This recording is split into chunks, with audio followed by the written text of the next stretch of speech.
हाम्रो बैतेश्वर गाउँपालिका वडा नम्बर 3 मा पानी खाने पानीको पाइपमा केही समस्या आएको कारणले सबैजनाले श्रमदान गर्दै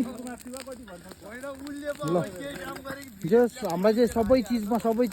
सबै कुरामा बजेट नै चाहिदैन। हाम्रो चाहिँ सबै युवाहरू सबैजना एकजुट भएर हामी चाहिँ सबैजना श्रमदान नै गरेर नि पुग्छ हामीलाई।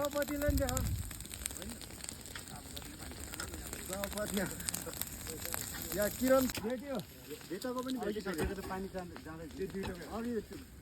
त्यो दोस्रो त भेटिसक्यो अघि पानी बचाउँछ गर्दैछ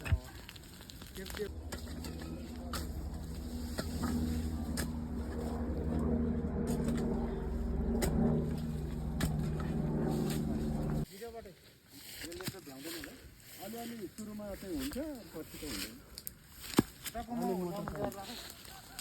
यसको बल्ल त त्यो फुट मिटरको काट्नुपर्छ